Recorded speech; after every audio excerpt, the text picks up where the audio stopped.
mbere wo kuba mu kibanza Imana igushakamwo, you are campaigned with the presence of God. Ugendana cyangwa se ugendana presence y'Imana, ugendana kubaho kw'Imana. Imana ikurongoye ahantu ntagikubwira ngo genda ikisigara inyuma, ugendana nayo. Imana ikurongoye mu kazi, ukaba mu kazi Imana igushakamwo, ntabwo ikurungika ngo ikisigara hanze y'akazi kawe, ijana nawe mu kazi ugiye gukora.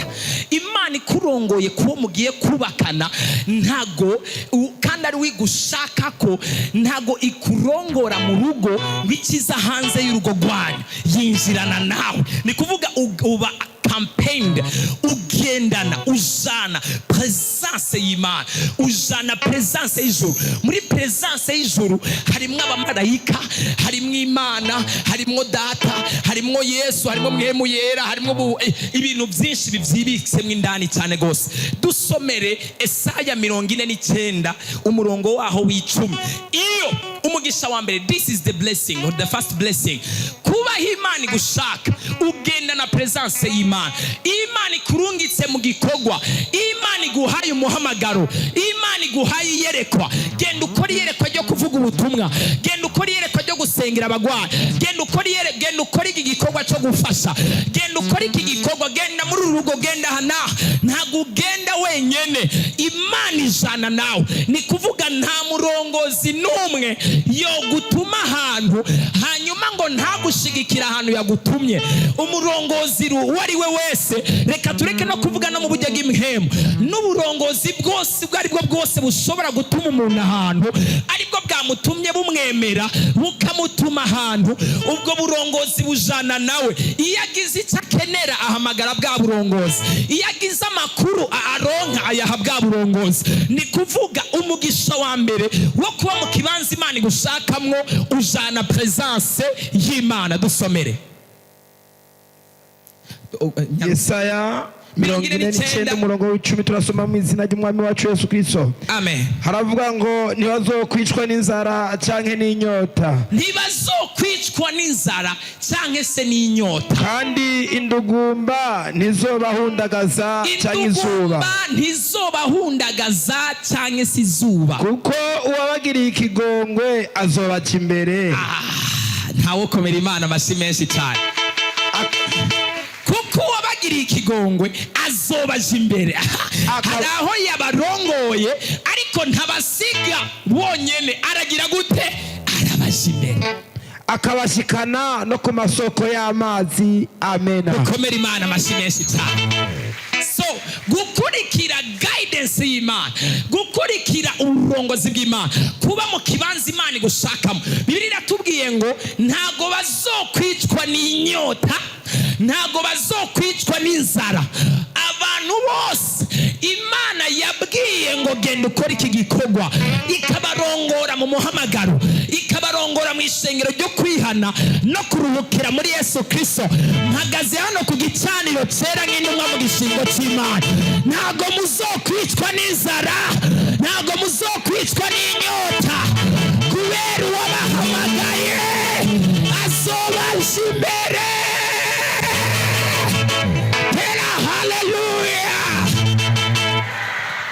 Umugisha wo kurongorwa n'Imana no kuba mu kibanza Imana igushakamwo, Imana ijana nawe. Ugenda na presence y'Imana, ugenda na presence y'ijuru, ijuru rigendana nawe. Bibiliya irambwira ngo kubera ko wabahamagaye azojana nabo, amaze kujana nabo abarongore mu kibanza kiriko amazi, banywe babone kubandanya urugendo kandi basike aho bateguriwe gushika. Uw'Imana yahamagaye mu izina rya Yesu Kristo, nimba uri mu muhamagaro wawe neza, ndavuze ngo ntabwo uzicwa n'inzara. Imana iguhereza ibyo kurya, Imana iguhereza amazi yo kunywa, Imana igushigikire mu iyerekwa ryawe, Imana igushigikire mu muhamagaro wawe, Imana igushigikire mu gikorwa cyawe, Imana igushigikire mu rugo Imana yakurongoyemo, ikurinde kubura ibyo kurya mu rugo rwawe, ikurinde kubura amazi mu rugo rwawe, ikurinde inzara mu rugo rwawe. Presence y'ijuru ijane nawe mu rugo rwawe, presence y'ijuru ijane nawe muri fiança yawe. Abari ngaha barihe batere haleluya. umuntu turi kumwe ariko arahezagirwa mbandanye cyangwa impagarike. Imana idufashe cyane gose. Haleluya. Uyu niwo mugisha wo kuba mu kibanza Imana gushakamo. Iyo Imana ikurongoye ahantu ishobora kukubwira ahantu ukumva ufise ubwoba bwo kuzayo, ishobora kukubwira igikorwa ukumva nikizoshoboka, ishobora kukubwira ibintu ukumva biteye ubwoba biraremereye. Mana none bizogenda gute? Ntabyo kujya. Nababwiye ku mugabo yitwa Abraham, Imana ambwiye ngo va mu nzu kwa so, afise imyaka 75, va mu nzu kwa so. Imana ntiyabajije Imana ni none Mana nzopanga amafaranga ya avance ari he? Umbwiye mve muhira aho nahoramba sinariho inzu sinariho ibyo kujya, kumbwiye mve muhira amafaranga y'inzu ya avance ari he? Nzogiki stock y'ibyo kujya. Ariko yumvira ijwi ry'uburongozi bwa Mpwemu Yera. Igihe cyose wumvijwe ry'uburongozi bwa Mpwemu Yera, Imana ikagushira mu kibanza gushakamo, ubwoba nibuhere, Imana irajana nawe ariko ntawotera. Haleluya. Imana idufashe cyane gose. Yesu nadutabara. Ntiyabajije Imana ibyo kujya, ntiyabajije Imana imyambaro y'umugore, ntiyabajije Imana ikintu na kimwe. Mugabo Imana yaramwaguye, Imana iramushigikira. Imana ijanye nawe irakwagura kandi igendana nawe. Ntago Imana ishobora kukurongora mu kintu hama gusige wenyene. Abi Imana yahamagaye igendane namwe kandi bashoboza aho yabarongoye bose mu izina Yesu. Ngira mwiza ati nturi wenyene, presence y'ijuru kiragendana nawe. Sawa. Ikindi naco urundi rugero go undi mumaro wo kuba mu kibanza Imana gushakamo ni kuvuga divine guidance cyangwa se divine direction, kurongorwa n'Imana mu kuba mu kibanza Imana gushakamo. Uwundi mumaro urimwo uronka ubufasha bwa buri munsi, daily surprise. Apana amasiriplize, supplies ni kuvuga gusupplyinga ni kuzanira ibintu umuntu.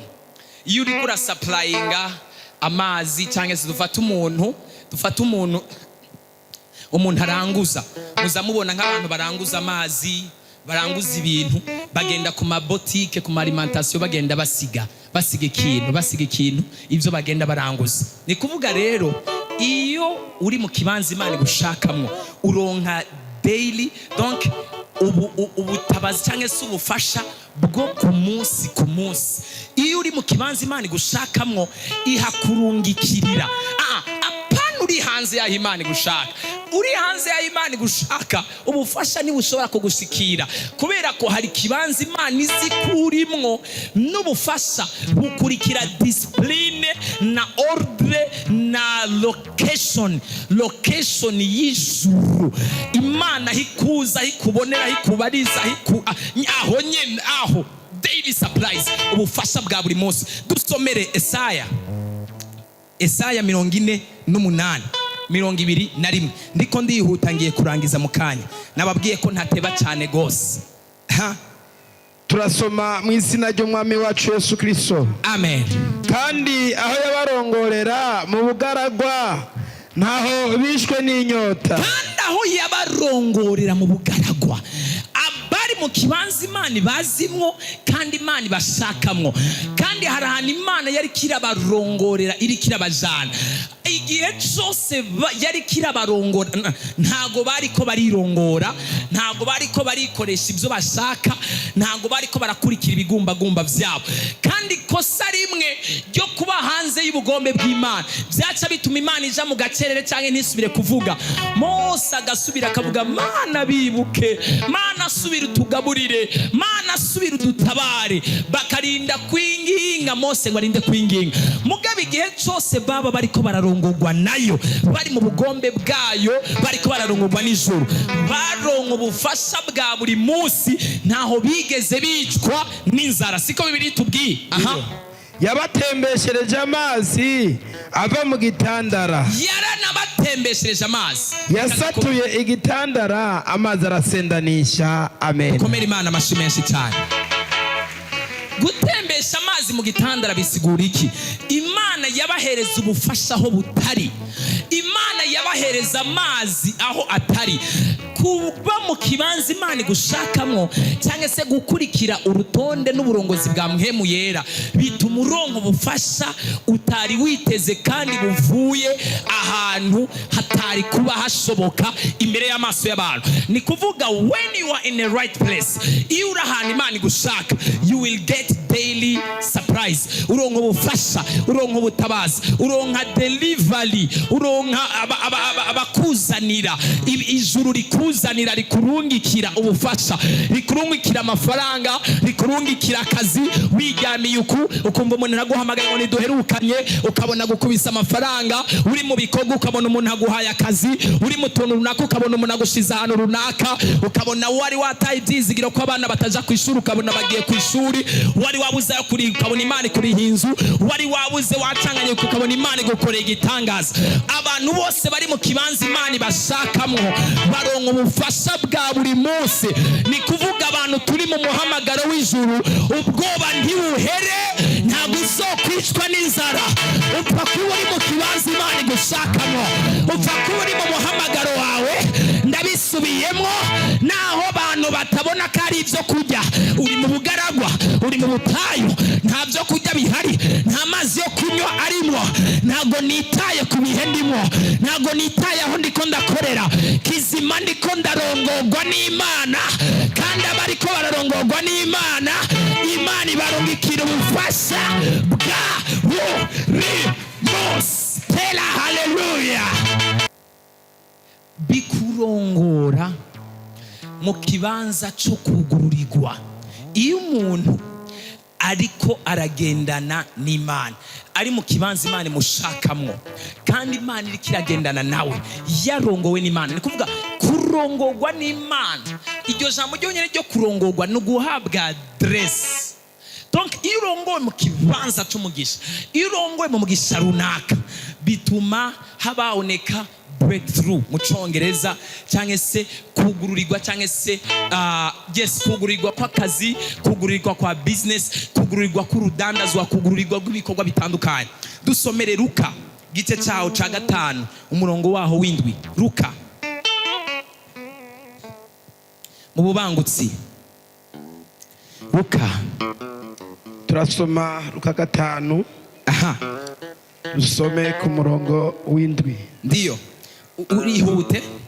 Haravuga ngo umurongo w'indwi, Bakura ku murongo wa 4, sorry, umurongo wa 4. Ego. Ahejeje kuvuga abarira Simoni, arije kuvuga Yesu acabwira Simoni ati gira mwidamba. Simoni egera mwidamba. Ni kuvuga Imana itanguye kumurongora, egera.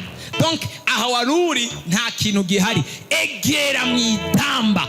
Atanguye kuronka guidance. Yesu atanguye kumugida, atanguye kumwereka, ariko aramugida, ariko aramurongora. Egera mwidamba, egera mwibenga. Aha, muterere isenga zanyu murobe. Ahantu wari kuraterera isenga saho, ariko aho ndakugize, aho ndiko ndakugida, niho hariho umugisha.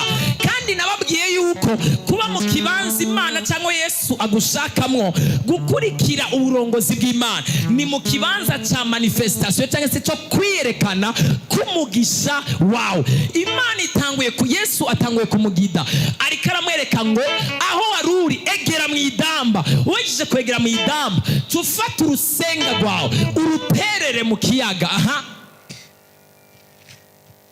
Simoni aramwishura, Simoni aramwishura, aterega mwigisha, ndiyo twakesheje ijoro ryose, twatamye, twakesheje ijoro ryose, ntacyo twafashe. atararonka spiritual guidance, ataraba ahantu Yesu yamurongoye cyangwa se mu kibanza Imana imushakamwo, ariko aragerageza kubwiwe, yigwanira. Bwira mwezo ati reka kwigwanira, hereza Yesu control, kurikira uburongozi bw'Imana, kurikira ikibanza Imana igushakamwo, ibindi navyo vyihorere. Reka gukurikirana ngo Mana ngomba gukorera aha, Mana ngomba gukora gukora ibi. Hari abantu rimwe na rimwe umviriza, ntago ari igihe cyose uzosenga Imana ngo ubwire Imana ati Imana ndagomba nkorera ibi, ndagomba nkorera aha, ndagomba ngira uko. Rimwe na rimwe hari igihe bisaba ko wemera uburongozi bwa Mpwemu Yera, ugasenga ryasengesho rivuga ngo reka wemere ubwami bwawe buze, ntuturongore mu mosha mabi, ntuturongore mu mosha mabi, ariko reka ubwami bwawe buze, udukore icyo ushaka, dukore icyo ugomba, ugakurikira uburongozi bwa Mpwemu Yera, ukabaho Imana yaguteguriye, ukabaho Imana iriko iragusha yagushize, kuko niho hari kugururirwa no guhezagirwa no gutabagwa ku rugero rudasanzwe. Akiri Simoni Petero mu kibanza cyo kwirobera ciwe, ntago yigeze abona kugururirwa ko kubona amafi. Mugabo amaze kurongorwa na Yesu, kugururirwa byace bitangura gufata ikibanza. Ariko kubw'ijambo ryawe ndaterera insenga.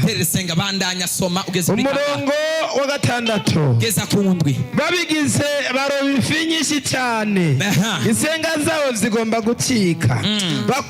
Bakura abagenzi babo bari mu bundi bwato ngo baze babafashe. Dukomere Imana amashyi naho wogeza ngaho nta kibazo.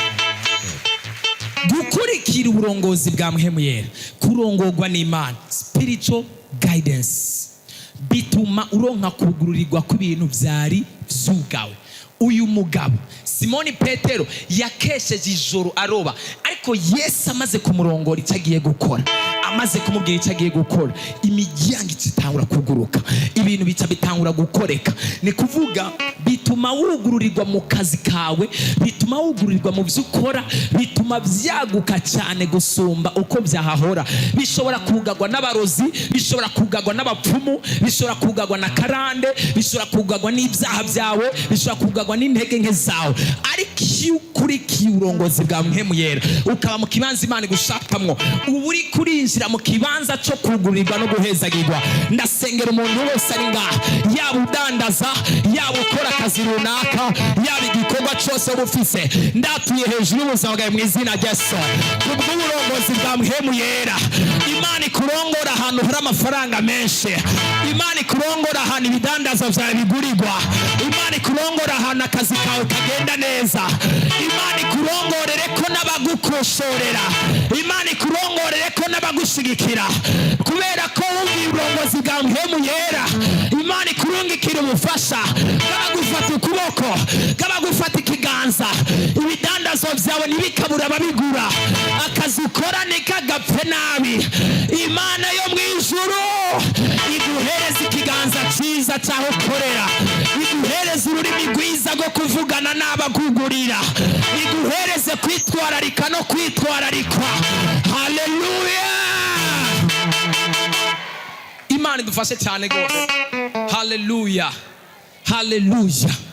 Uyu n'uwundi mumaro, uwundi mugisha, igihe ukurikiye uburongozi bwa Mpwemu Yera. Birashoboka ko Simoni Petero yari kuvuga ngo ndansi, twagerageje vyasi, akaca yihorera.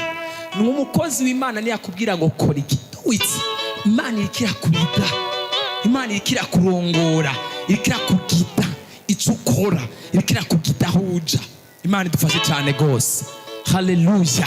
Simoni Petero ari kuvuga ngo ndansi, kandi kwanka kwiwe kwari ukwanka umugisha n'umuhezagiro ku buzima bwiwe. Imana ikurinde kwanka uburongozi bwayo, hamwe no kuba mu kibanza irikira kurongora mu izina rya Yesu. Icya kane naco, kugira negere ku musozo, kuba mu kibanza Imana igushakamwo bituma Imana iguhereza promotion no kwagukigwa mu maso y'abadashaka kuronka promotion. Ayayaya nakumvise. Kurongorwa n'Imana, kurongorwa na Mpwemu Yera, bituma Imana gukurikira uburongozi bwa Mpwemu Yera, kuba mu kibanza Imana igushakamo, kubaha Imana. Iyo urahana Imana itagushaka, urapupira ibintu byose, nta bufasha uronka, nta promotion. Imana itagushaka, ahantu Imana itagushaka ivuga ngo ahantu siyo ndagushaka, ibintu byose no brado fere, no kugwana, no kunigana, ni kugwana, no guhangana. Ariko ihangana ryawe ntayagira ikintu kimwe rikugezako. Mugabe iyo uri ahantu warongowe n'Imana, iyo uri muri spiritual guidance, divine guidance, divine direction y'Imana, Imana iguhereza promotion mu maso y'abadashaka yuko uba promoted. Imana irakwagura, iragushigikira mu maso y'abadashaka yuko ushigikirwa. Dusomere Zaburi 23 ku murongo waho wa 5. Imana dufashe cyane gose. Hallelujah. Zaburi 23 ku murongo wa 5. Untegurira ameza mu maso y'abansi banje. Untegurira ameza, untegurira ibyiza mu maso y'abansi banje, mu maso y'abadashaka kurongorwa, mu maso y'abadashaka kurongora, mu maso y'abadashaka kubaka inzu. Imana iragufasha kubaka inzu. Mu maso y'abadashaka kuhezagirwa, Imana iragufasha ugahezagirwa. Mu maso y'abadashaka kugira igikundiro, Imana iguhereza igikundiro. Mu maso y'abadashaka gukoreshwa ibikomeye, Imana igukoresha ibikomeye. Haleluya. Undongorera, undongorera harimwo kurongorwa. Aka kantu mwakumvise?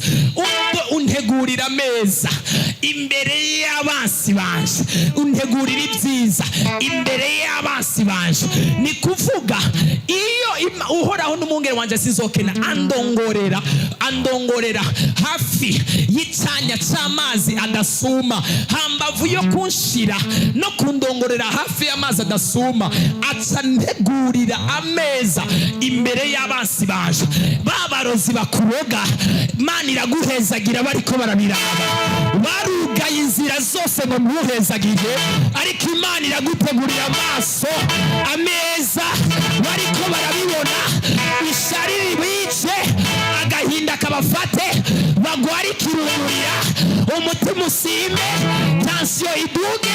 Arahezagiwe, araduze, araronsa akazi, araronsa fiance, ararongoye, arubatse inzu. Ariko nta muntu yotera haleluya. Araronsa umwana, araronsa igikorwa, araronsa akazi, waduka arakize. Bakuboshe ngo ntukire uzopfa urwaye, none arakize. Antegurira ameza imbere y'abansi baje, antegurira ameza imbere y'abansi baje. Arateye imbere, aragiye hanze, aruriye indege, araronsa akazi. Nasakaya abasosokotaka, ariko naho tera haleluya. Haguruka ubwire abantu batatu, mbere cyangwa ubwire n'abarenga. Imana igiye kugutegurira ibyiza imbere y'abansi bawe. Ugiye guhezagirwa, babwire